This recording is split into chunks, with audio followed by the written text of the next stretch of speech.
Hello friends, आज की video में हम जून 2014 का हिस्ट्री का सेकंड पेपर देख रहे हैं।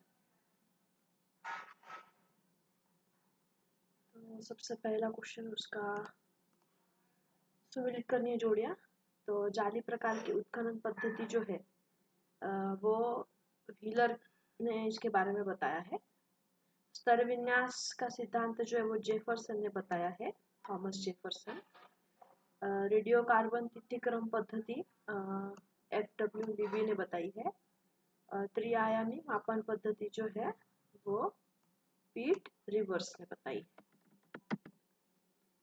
किस क्षेत्र के उत्खनन से पता चलता है कि वहां नवपाषाण कालीन मानव जमीन में गड्ढा खोद रहा करता था? कश्मीर। जोड़ियां सुमेलित करनी है। तो तांबा और वो कहाँ से मिला है उसका हड़प्पा पुरास्थल से प्राप्त सामग्री और स्वाभाविक स्रोत। तो तांबा जो मिला है वो कच्छ से मिला है। शंख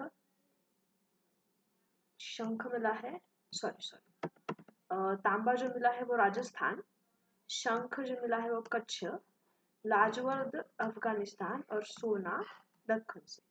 इसमें जो ये लाजवर्द और सोना जो है वो रिपीट हुआ।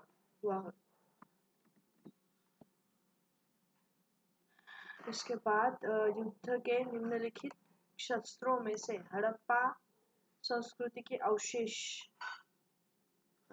इसमें तलवार, ढाल और शिरस्त्राण। निम्नलिखित पुरोहितों में से कौन यज्ञ के संपादन का निरीक्षण करता था? तो ब्रह्मा यज्ञ संपादन का निरीक्षण करता था। अब इसमें क्षौत्र सूत्र का मतलब क्या है? बलि संबंधी जो नियम रहेंगे उसके बारे में है। गृह्य सूत्र जो है घरेलू अधिकारों के बारे में होगा। धर्म अथवा विधि के बारे में। और शूल सूत्र जो है वो यज्ञ विधि को मापना। तो ये जो सुलभ सूत्र जो बताया हुआ है वो भी रिपीट हो चुका है।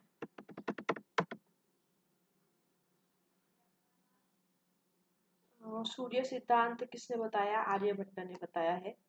पदगल जैन धर्म से संबंधित है।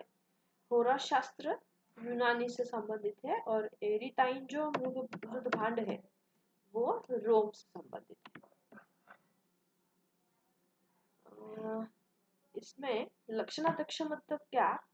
टकसाल विभाग का अध्यक्ष होता है लक्षणाध्यक्ष।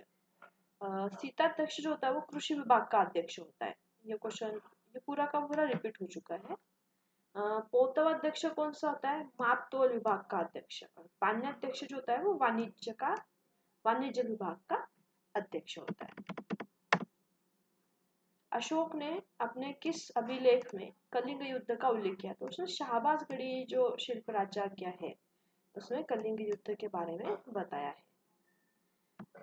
कौन सा सातवाहन वंश का अंतिम शासक था? तो पुलवामी जो चार है पुलमावी चार, वो सातवाहन वंश का अंतिम शासक है। किस गणितज्ञ ने सर्वप्रथम पाई के मूल्य की सही गणना की? आर्यभट्ट एक ने पाई के मूल्य की सबसे पहले गणना की। निम्नलिखित क्षेत्रों में से किस क्षेत्र पर चंद्रगुप्त एक का शासन नहीं रहा? तो वैशाली में नहीं रहा, बाकी सब पर चंद्रगुप्त एक का शासन है, जैसे कि प्रयाग, साकेत और मगध पे चंद्रगुप्त एक का शासन था। भारत के किस शासन काल में संत थॉमस आया था? तो वो जहांगीर के काल में आया था, सेंट थॉमस जहांगीर। इसमें क्रमानुसार लगाना था। तो सबसे पहले सांची आता है, फिर अमरावती, फिर नागार्जुनकोंड और फिर नालंदा। सांची, अमरावती, नागार्जुनकोंड, नालंदा। कौन सा अधिकारी मौर्य काल के प्रशासन से संबंधित नहीं है?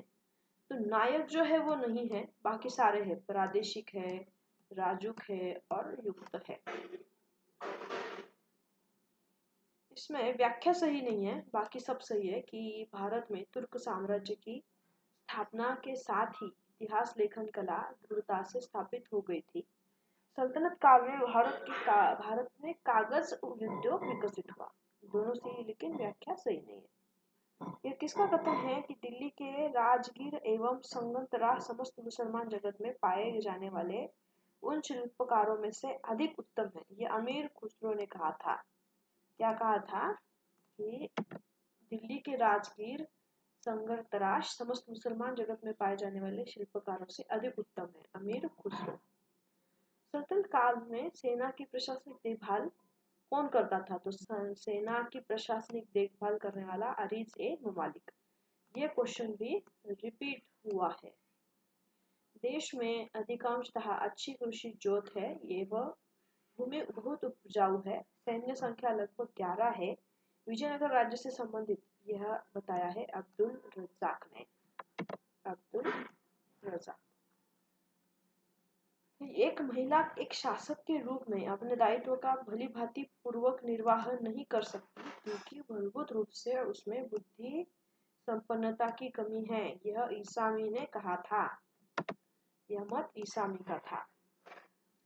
शेर शाह सूरी के बारे में जो सही है बस उतना ही पढ़ लेते कि प्रशासन में हिंदी भाषा का प्रयोग करना शेर शाह के व्यावहारिक ज्ञान का द्योतक है। उसने कठोरता से कानून व व्यवस्था को लागू किया था। ये दोनों सही है। इसमें क्रम लगाना है तो पढ़ देखते हैं। सबसे पहले जो आएगा खानवा का युद्ध हुआ सबसे पहले, फिर चौसा, फिर धर्मत और फिर पालखेड़। खानवा, चौसा, धर्मत, पालखेड़। निम्नलिखित में से किस ऐतिहासिक ग्रंथ की रचना अकबर के शासनकाल में नहीं हुई है? तो तारीख फरिश्ता जो है वो अकबर के काल में नहीं हुई है। बाकी हुमायूं नामा, तारीख शेर शाही, तबगात अकबरी अकबर के काल में हुई है। निम्नलिखित में से किस इतिहासकार ने लिखा है कि नूरजहां के संबंधों एवं जानकारों को हर प्रकार के अनुग्रह से बढ़ावा दिया गया? मुत्तमिद खान ने यह बताया है। कौन सा सही है? तो ये सही है कि अमीर जिनके पूर्वज एक पीढ़ी से अधिक मुगल शासकीय सेवा में रहे थे उन्हें खानजादा कहते थे। अब ये हमको पता होना चाहिए क्योंकि ये क्वेश्चन भी रिपीट हो चुका है कि खानजाद मतलब क्या? तो खानजाद मतलब वह अमीर जिनके पूर्वज एक पीढ़ी से अधिक मुगल शासकीय सेवा में रहते थे उन्हें खानजाद कहा गया। इसमें भी जोड़ियां लगानी तो देखते हैं। फ्रैंक बर्नियर जो है वो एक चिकित्सक था जो औरंगजेब के काल में आया था। ये हमको पता होना चाहिए कि बर्नियर जो है वो चिकित्सक था, वो फ्रांसीसी था और वो औरंगजेब के काल में आया था। तीनों चीजें हमको याद होनी चाहिए बर्नियर के बारे में। टेवरनियर का जो है वो एक फ्रांसीसी था और जो शाहजहां के काल में आया था। अब इसके बारे में भी कि टेवरनियर एक फ्रांसीसी था जो कि जौहरी था, शाहजहां और औरंगजेब दोनों के काल में भारत था। पेलसाड जो है वो एक डच यात्री था जो जहांगीर के काल में आया था। और ये जो राख फिल्च है वो अकबर के काल में आया था। ये भी क्वेश्चन रिपीट हो चुका है। अब ये भी बहुत इंपॉर्टेंट क्वेश्चन है कि इजारा मतलब क्या होगा? कि लगान को ठेके पर देने की प्रथा मतलब इजारा। तो हासिल क्या होगा? तो मुगलों के अंतर्गत भूमि लगान की वास्तविक वसूली। क्या? मुगलों के अंतर्गत भूमि लगान की वास्तविक वसूली। गुल्ला बख्शी क्या होगा? कि भूमि लगान निर्धारण एवं एकत्रण का मुगलों के अंतर्गत एक तरीका। और नाबूद होगा वह क्षेत्र जहाँ फसल खराब हो गई हो। नाबूद जहाँ फसल खराब हो गई हो। अब इसमें आर से ये तो वो पढ़ लेती है कि मराठा औरंगजेब जो है वह मराठों को नियंत्रण में नहीं ला सका। यही सही है। मुगल केंद्रों पर सत्ता की वास्तविकता एक बात है, वह अच्छी थी अथवा बुरी थी यह दूसरी बात है। ये J.F. रिचर्ड्स ने कहा है। अब शिवाजी के अंतर्गत केंद्रीय शासन के विभागों के नाम और अध्यक्ष पद। तो राज दरबारी एवं दरबारी मामलों से संबंधित विभाग जो है वो मंत्री देखते थे। विदेशी मामले कौन देखता था? सुमंत। विदेशी मामले सुमंत। शाही पत्र व्यवहार करने वाला सचिव होता था और वित्त विभाग यह अमात्य देखता था। यह क्वेश्चन भी रिपीट हो चुका है। राज परिवार एवं दरबारी मामलों से संबंधित विभाग मंत्री, विदेशी मामलों से संबंधित विभाग सुमंत, शाही पत्र व्यवहार अमात्य और वित्त विभाग शाही पत्र व्यवहार जो सचिव और वित्त विभाग अमात्य देखते थे। इसमें आर सही है तो वो पढ़ लेते हैं कि 18वीं शताब्दी का जो काल था, मुगल राजनीतिज्ञ और अमीर अपने स्वार्थों की पूर्ति में व्यस्त थे। उन्हें साम्राज्य की नियति में कोई रुचि नहीं थी। बस यही सही है। 19वीं शताब्दी के उत्तरार्ध में भारतीय पूंजीवादियों के हाथ में मात्र कौन सा प्रमुख उद्योग था? कपास से निर्मित कपड़ा उद्योग। महाराष्ट्र के एक युवा जिसने पंजाब के क्रांतिकारी आंदोलन में भाग लिया, वो राजगुरु थे। किसने कहा था कि राजनीतिक डकैतियों का उद्देश्य लक्ष्य सरकारी धन को प्राप्त करना था? राम प्रसाद बिस्मिल का ये मानना था। क्रम में लगाना है तो ये भी हमको पता होना चाहिए, ये रिपीट भी हो चुका है। तो देखते हैं। सबसे पहले हेस्टिंग्स आए, फिर कॉर्नवालिस, फिर जॉन शोर और फिर मिंटो। हेस्टिंग, कॉर्नवालिस, शोर, मिंटो।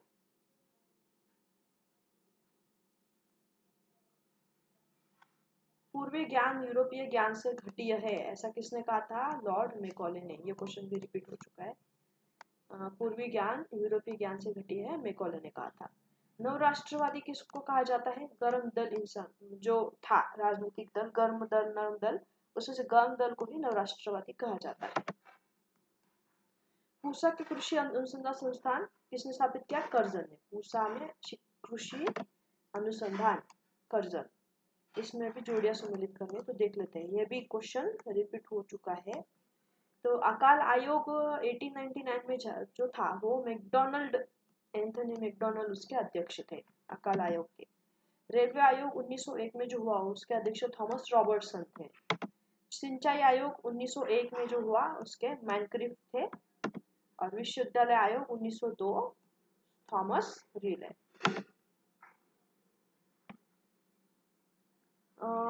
निम्नलिखित कवियों में से किसने रूसी क्रांति 1917 के अभिनंदन में कविता लिखी? सुब्रमण्य भारती। ढाका अनुशीलन समिति 1905 में स्थापित की गई। मेरा प्रत्येक लघुत्तम कार्यकलाप उस द्वारा निर्दिष्ट होता है जिससे मैं धर्म समझता हूँ। महात्मा गांधी का ये कथन था। 1927 में अखिल भारतीय महिला कांग्रेस का प्रारंभ किस लक्ष्य से हुआ? महिला शिक्षा में वृद्धि करना। निम्नलिखित में से महिला मताधिकार की मांग के लिए लंदन जाने वाले शिष्टमंडल का नेतृत्व सरोजिनी नायडू ने किया था। सरोजिनी नायडू। ये सही नहीं है कैबिनेट मिशन के बारे में, तो बाकी सारे सही है। कैबिनेट मिशन इसने स्वतंत्र पाकिस्तान के निर्माण की मांग को रद्द किया था। इसने भारत के कॉमनवेल्थ से नाता तोड़ने के अधिकार को मान्यता दी और भारतीय मंत्रिमंडल के सभी सदस्य भारतीय होंगे, इसका संबंध है। भारत और पाकिस्तान के बीच नेहरू लियाकत समझौते पर किस समस्या को हल करने के लिए 1950 में हस्ताक्षर हुए? अल्पसंख्यकों की सुरक्षा के लिए।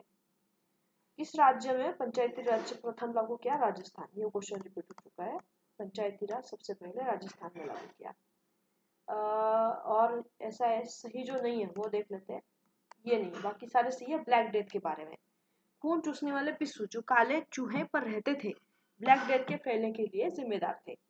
प्लेग को ब्लैक डेथ कहा जाता है क्योंकि इससे जानलेवा काली सूजन हो जाती है और लोगों का विचार था कि ईश्वर ने उनके पापों की सजा देने के लिए उस ब्लैक डेथ को भेजा है। ये सारे सही थे। इसमें व्याख्या भी सही है और सब सही है, तो पढ़ लेते हैं कि सभ्यता अपने सभी विविध पक्षों से इतिहास की विषय वस्तु बनती है। इतिहास के प्रति ऐसा सांस्कृतिक दृष्टिकोण जिससे सभ्यता की जीवनी बना देगा।